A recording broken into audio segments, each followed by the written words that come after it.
Bom dia, boa tarde, boa noite, senhores. Tudo certo? E aí, como estamos? Beleza? Estudaram bastante sobre a abordagem contingencial. Lembrando aí que nós estávamos falando na nossa parte um de abordagem contingencial que você pode conferir aí anteriormente esse vídeo e você pode ver que nós aprendemos um pouco mais de como as organizações elas interagem com o meio ambiente e o meio ambiente também interage com as organizações. Ou seja, é um modelo de interdependência.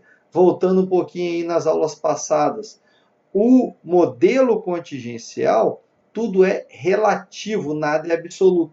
As empresas elas podem mudar suas tecnologias, suas formas de trabalho influenciando no mercado, como o mercado também, às vezes por um estado pandêmico, por novas tecnologias, eles podem influenciar as empresas. E nós terminamos aí as aulas da parte um da abordagem contingencial falando num macroambiente, como esse ambiente influencia, quais são as diretrizes, quais são os pontos que que esse macroambiente influencia as empresas.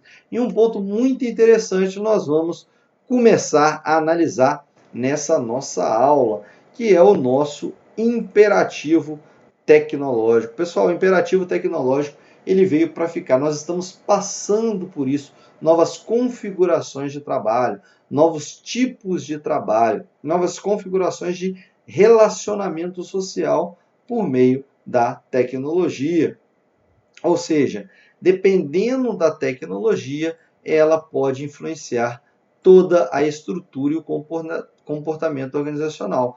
Vamos a alguns exemplos, que é muito interessante nós falarmos dessa mudança que a tecnologia causa no mercado, quando nós temos alguns exemplos. E o desenho organizacional de algumas empresas, algumas estruturas empresariais, elas são definidas a partir dessas mudanças tecnológicas. Como assim, professor? Nós temos aqui Nubank. Pessoal, o Nubank, ele surgiu, hoje você tem mais outros bancos. Mas eu falo Nubank que ele foi o pioneiro, um banco digital, professor. Antigamente nós só tínhamos bancos físicos, pessoal. Agora um banco digital, onde você faz tudo digitalmente, ou seja, não existe esse banco fisicamente, caso você queira ir. Lógico, tem algumas agências, hoje em dia, fizeram alguns terminais de alguns bancos digitais, fizeram, mas não há essa necessidade, é o futuro. Pessoal, quem diria que você iria pegar um carro, um táxi antigamente, que se pegava pelo aplicativo? Você solicita pelo aplicativo o seu transporte e ele chega. Então, Uber, eu falo Uber aí, mas tem outros, Cabify, tem vários tipos de transporte por meio de aplicativo. E hoje em dia, pessoal, tem até transporte que é como se fosse o Carona, né? Eu esqueci agora o nome do aplicativo em si, mas você tem um transporte também onde você consegue meio que pegar uma carona. Você está indo a um determinado local, né? Você se cadastra, lógico, é tudo um cadastro formalizado no aplicativo, e você consegue fazer com que mais pessoas que vão para aquele determinado destino, elas rachem, como se elas rachassem a gasolina, você cobra um pouco a mais, lógico, tem um desgaste do carro, então você consegue meio que dar uma carona para essas pessoas, só que tudo pago, tudo por meio de aplicativo. Então, você tem diversas formas de empresas, né, formas de ganhar dinheiro surgindo e, consequentemente, também, né, a gente não poderia deixar de falar do nosso iFood. Ou seja, você provavelmente já conhece outras empresas de entregas de comida, mas o iFood foi uma das pioneiras, por isso que nós falamos, você tem ali o cardápio na sua mão, o cardápio de vários restaurantes, o que você quiser comer, você pode selecionar a sua categoria de comida e fazer o pedido que vai chegar à sua casa. Então, as estruturas organizacionais também se moldando em relação ao operativo tecnológico. Uma outra questão também que vem mudando muito é a função, as funções das organizações. Professor, que tipo de cargo vamos ter no futuro? Pessoal, é só olhar o que nós temos hoje. a pessoa especificamente para construir esses aplicativos aqui em cima. E aqui vale a gente falar que muitos aplicativos eles são construídos porque existem funções específicas para a construção desses aplicativos. O web design, aquele cara, é o design institucional, que ele serve justamente para poder desenvolver aquele aplicativo.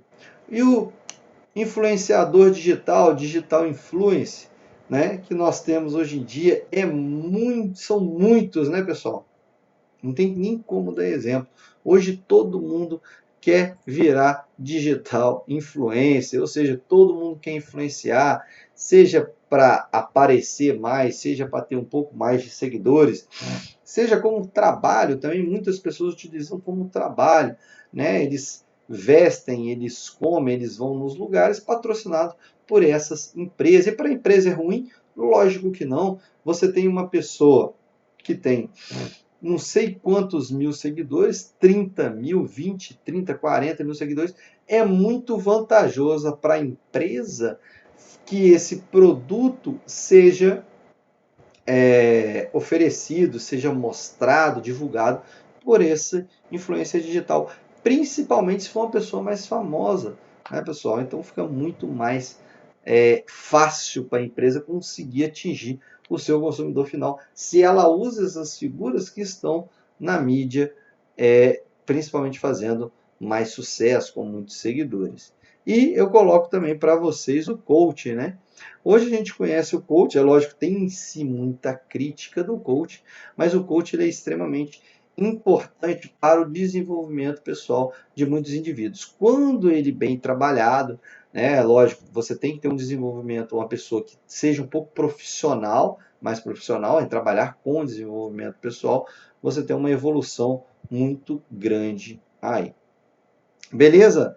E passando agora para o nosso próximo slide, é lógico que as organizações, pessoal, elas são influenciadas pela tecnologia. E muitas empresas, o mercado, a concorrência, os clientes, todos os stakeholders em geral, eles olham para a empresa, às vezes eles medem a empresa pelo nível de tecnologia que as empresas adotam. Ou seja, dependendo da tecnologia que aquela empresa utiliza, eu vou elencar ela em outro nível. Professor, mas será que isso acontece? É só você imaginar. Passe ou pesquise na internet as empresas Google, né? Como que é a estrutura organizacional da Google, como é a estrutura organizacional de uma grande empresa de TI. Então, muitas empresas elas se valem pelo nível de tecnologias. E aí eu coloco para vocês como exemplo, que não está longe de vocês aqui, o FindesLab. Professor, o que é o FindesLab? É o laboratório da Fins no Espírito Santo. É onde iriam construir um restaurante giratório ali na Reta da Penha, aqui em Vitória, lá no último andar. O FindesLab é um laboratório totalmente tecnológico para pesquisa de inovação, de desenvolvimento tecnológico. É muito interessante. Então fica ali na Reta da Penha, vale a pena. Tem um vídeo no YouTube, vale a pena você conferir o vídeo do FindesLab. E eu coloco aqui a FUCAP Hub. Pessoal, a FUCAP, a instituição, a faculdade aqui de Vitória, a FUCAP, ela vem se desenvolvendo muito também. Ela criou o FUCAP Hub, que é um laboratório tecnológico para que os alunos possam estudar. Tem um laboratório também da FUCAP Hub que ele funciona como se fosse uma bolsa de valores. É como se fosse como que eu posso dizer, uma maquete da bolsa de valores ali na própria instituição, na própria FUCAP. Então, o aluno, ele parece que ele está trabalhando, na verdade, estudando num ambiente de bolsa de valores. É muito interessante esse nível de tecnologia que as empresas trazem para as instituições. Vale a pena vocês conferirem tanto o FindesLab quanto a FUCAP Hub nos vídeos no YouTube. E, logicamente, vocês, enquanto administradores, vão utilizar cada vez mais a tecnologia para tudo, pessoal, seja para nível estrutural, seja para reestruturar a empresa, ou seja em processos produtivos, processos de trabalho dentro da instituição que vocês estão trabalhando.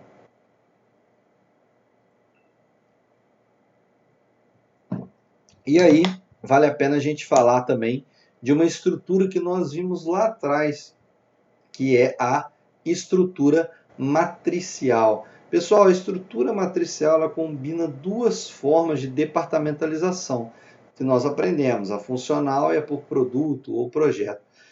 O que você deve entender na estrutura matricial aqui é que ela sempre é uma estrutura híbrida. É uma estrutura mais vista hoje em dia.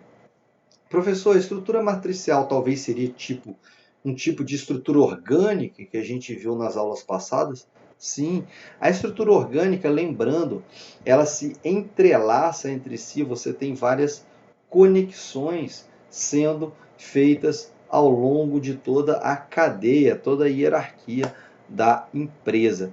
E aí você tem, obviamente, a departamentalização funcional, cruzando com projeto, produto, serviço, dentro da estrutura matricial, que é uma estrutura híbrida, uma estrutura mista, onde você tem várias subordinações, você tem gerentes, diretores, técnicos, supervisores, sendo interligados entre si, eles têm um trabalho interdependente. Então você tem às vezes você tem duplas subordinações, aonde várias pessoas podem atuar dando algumas opiniões, beleza?